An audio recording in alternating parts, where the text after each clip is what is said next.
Hello everyone and welcome to Logical Network, where we strive to make law more accessible and easy to understand.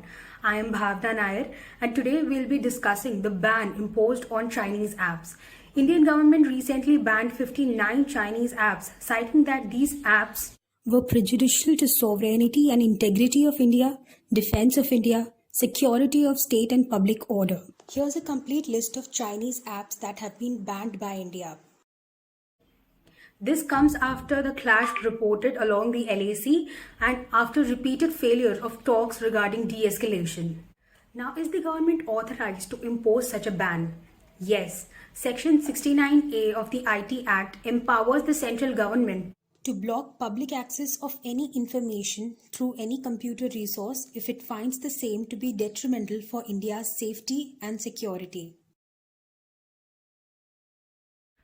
TikTok was a social media platform for creating and sharing short videos with customized music and sounds. It succeeded the earlier version of Musical.ly. It was taken down from the app stores on April 17, 2019 on the orders of Madras High Court over concerns being raised on pornographic content being uploaded on the platform. The ban was, however, lifted on 24th of April of the same year on a condition that the platform would not entertain obscene videos.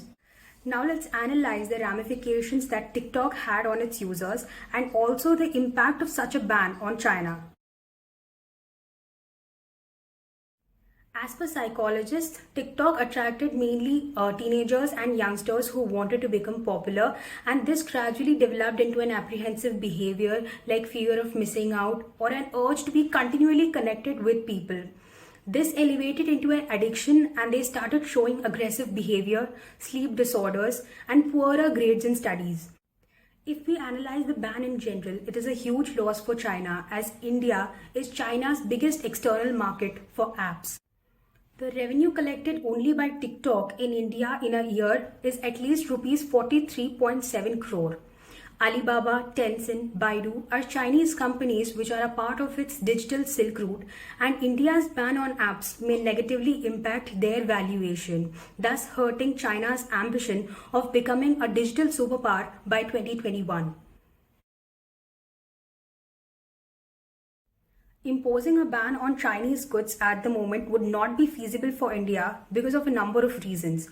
The first one being both India and China are signatories to World Trade Organization, which mandates free trade regime, and as per its rule, you can't ban another country.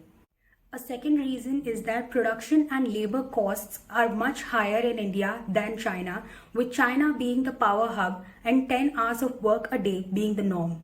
India is highly dependent on China for import of all of these goods and needs to work hard on finding alternatives for the same. Also, China possesses advanced technologies from all over the world, making its technological capability way better than India. Most of the renowned Indian companies also have their manufacturing units in China, and a sudden ban on China would mean their downfall. Lockdown owing to COVID-19 situation all across the world has resulted in a slowdown of manufacturing activities and caused global dependence on China. Thus, a boycott can only be of a voluntary or social nature. But again, why would consumers go for a costlier option when they get the same goods at a cheaper rate? So if you know any possible solution regarding this, kindly mention in the comment below so that everyone, including us, come to know about it.